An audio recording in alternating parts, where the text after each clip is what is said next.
Et alors j'ai la chance de recevoir ce matin l'un des plus grands rockers français aux quelques 3 millions de disques vendus. Bonjour Axel Bauer. Bonjour Thomas. Et merci d'être avec nous. Lui aussi il est beau, hein, Axel Bauer. Hein. Pas changé, pas bougé. Incroyable, incroyable. On vous l'a souvent dit d'ailleurs. Que j'étais beau.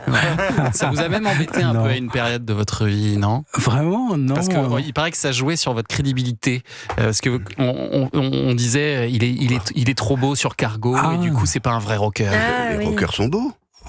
Pas tous. Ouais, c'est vrai que j'étais plutôt un compositeur introverti, donc être propulsé comme ça dans les médias et jouer cette image de Cargo, c'était à la fois fantastique, mais en fait je visais pas le succès. J'étais avant tout un dessinateur au départ, ou quelqu'un qui était passionné par le dessin, un enfant passionné par le dessin, et puis après je me dirigeais vers la composition et donc voilà, c'est vrai que devenir un sex symbole, c'était pas évident. C'était pas le projet. C'était pas le projet. C'est pas pénible au quotidien. Olivier a le même problème. Bien sûr, c'était pas son projet de départ. Merci d'être là en tout cas. On a vu des photos d'Olivier jeune, c'était pas son projet. Ça, clairement. on peut le confirmer. Clairement, c'était tellement gratuit ça. Le projet m'a dépassé. Frankenstein. Merci en tout cas Axel Bauer d'être là ce matin pour nous présenter alors votre nouveau single.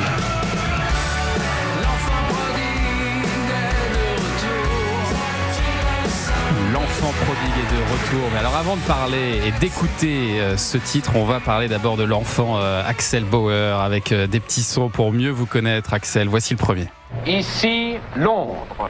Les Français parlent aux Français. Et ça, c'est la voix de votre père, Frank Bauer. Votre père a été le dernier speaker de Radio Londres sur la BBC, cette radio de la résistance, avec l'émission donc Les Français parlent aux Français, une phrase qu'il a prononcée exactement 517 fois.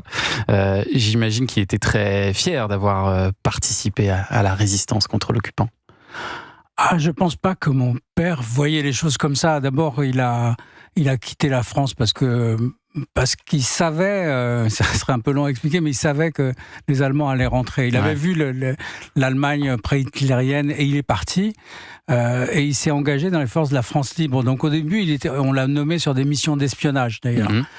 Et ensuite, ils l'ont amené directement à Radio Londres et ils lui ont appris à parler avec cette voix qui passait au-dessus du brouillage des Allemands. Et il est donc devenu un des speakers de Radio Londres. Avec un rythme très particulier dans la voix. Alors votre père, il s'est éteint en 2018 à l'âge de 99 ans. Et vous lui avez consacré plusieurs chansons dans votre bien nommé album Radio Londres. Ici, Radio Londres, on est armé pour vous faire de l'ombre. Ici, Radio Londres, en d'autres temps, on était plus résistants. En d'autres temps, on était plus résistants. Belle phrase signée Boris Bergman. Et alors, derrière cette chanson où vous mêlez votre voix à celle de votre père, vous l'avez fait réenregistrer d'ailleurs ces phrases. En fait, mon père est venu dans mon petit home studio, dans mon petit studio. J'étais en train de travailler sur un album et il y avait un micro qui était ouvert qui ressemblait d'ailleurs au micro de Radio Londres, la BBC. Et donc mon père s'assoit devant le micro naturellement et on discute et je lui parle on échange sur Radio Londres, je lui pose des questions, comment c'était, etc. Et il me dit, tu veux que je te fasse la voix que je faisais à l'époque dans ton micro, parce qu'il aimait bien ce micro. Et je dis oui. Et du coup, il me dit la célèbre phrase, les Français parlent au français. Et moi, j'enregistre. Et je me retrouve à avoir l'homme qui était le speaker de Radio Londres, qui est au-delà d'être mon père, et qui vient de réenregistrer la phrase. Et je lui dis, est-ce que tu veux qu'on fasse un titre hommage à la résistance et aux speakers de Radio Londres. Et à ce moment-là, il me parle de tous les speakers connus et importants, et il me parle de Radio Londres. Et on a fait cette chanson ensuite avec Boris Bergman, qui a écrit des faux messages de Radio Londres. C'est-à-dire les gorilles, banane l'archevêque, le Vatican doit faire avec, etc. Ouais. Ce qui m'a valu beaucoup de commentaires sur YouTube de gens qui disaient il écrit vraiment n'importe quoi, Axel Bauer aujourd'hui. Il y a beaucoup d'idiots sur YouTube, c'est fou ça. Ouais. Et alors votre père, il était aussi un musicien, jazzman, il a notamment été batteur pour Django Reinhardt. Et quand vous étiez petit, Axel Bauer, il avait un travail qui lui permettait de rapporter plein de disques à la maison. Et un jour, il revient avec un album des Who. I'm free. I'm free. And freedom tastes of reality. Ça doit vous parler ça, John. Oh bah j'adore, hein. Qu'est-ce que vous voulez que je vous dise? L'opéra rock des Who, Tommy. Alors il paraît que ça tournait en boucle à la maison, ça, Axel Bauer. Ouais, en fait, mon père avait beaucoup de disques de jazz parce que vous l'avez dit, il était batteur de Django Reinhardt et à un moment, c'était un passionné de musique. Donc, d'ailleurs, les premiers disques que j'ai écoutés en faisant mes petits dessins, c'était principalement ces disques à lui. Donc, j'ai écouté tous les pianistes de jazz, Bill Evans, Oscar Peterson, enfin tout ce qu'il écoutait, y compris de la musique classique. Et effectivement, un jour, il est arrivé avec ce disque. Tommy des Who, et ça a été un peu une déflagration parce que c'était la musique de mon époque. Ouais. Avant, j'écoutais la musique de son époque. Et voilà, et il m'a emmené voir le concert des Who et ça a été un élément déclencheur pour moi. Alors au départ, vous vouliez jouer de la batterie en écoutant les Who, puis sur les coussins du salon. ensuite vous avez fait un peu Bonne acoustique. de piano. Avec les ustensiles de cuisine de maman. Sachant que le batteur des Who, en plus, ça tapait quoi. C'était Oui, c'est pas le plus de la mauvais, ouais, batterie, bien sûr. C'est ça. Et puis à 13 ans, finalement, donc en rentrant, vous dites là, voilà, c'est ça ce que je veux faire. Et vous avez demandé à votre mère une guitare. Et c'est vrai que vous êtes mis à la guitare, mais vous aviez une autre passion. Vous l'avez dit, c'était pour le dessin, Axel Bauer. Mais c'est finalement la musique quand même qui va gagner. À 19 ans, vous laissez tomber votre préparation pour les Beaux-Arts parce que vous étiez persuadé que vous aviez l'étoffe pour pondre le tube du siècle. Ça, j'ai adoré cette anecdote. Il paraît que c'était même une blague dans votre famille. On disait alors, comment va ton tube? T'en es où, Axel? C'est vrai, hein?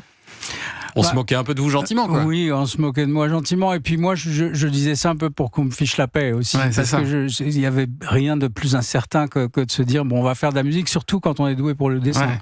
Sauf que là où ils ont dû moins rigoler, votre famille, c'est en écoutant ces quelques notes mythiques. Et là, on est en 1983. Ah, bien sûr. Il y a quoi comme instrument, là, d'ailleurs? Je suis toujours demandé.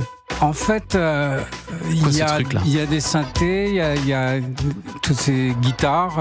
Il y a beaucoup d'électronique aussi, Il y a de j'imagine. l'électronique, ouais. Et une batterie surtout. Et il y a la batterie de Manu Katché à la fin. Moi, je prenais des cours de... Je prenais des cours de musique acoustique avec le maître Yanis Xenakis quand j'avais 19 ans à Jussieu. Et c'est la première fois que j'ai vu des ordinateurs. Et j'ai écouté la musique de Varèse, la musique contemporaine de Bartók. Et ça, c'était un peu une déflagration pour moi, qui était un jeune guitariste de rock principalement. Et je me suis mis à composer de la musique avec des synthés. Et Cargo est composé sur ce qu'on appelle un ostinato, c'est-à-dire une note qui traverse comme ça, qui vous met un peu dans une transe.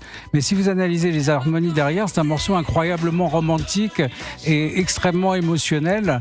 En fait, si on mettait juste les harmonies en avant, on se rendrait compte que c'est un morceau complètement dramatique, qui s'inspirait d'ailleurs des choses que j'ai écoutées à l'époque, qui étaient les Métamorphoses de Richard Strauss, avec ses harmonies qui montent et qui descendent en même temps qu'ils s'enchevêtrent. Et ça nous amène donc à ce refrain là qu'on entend. Bah ouais.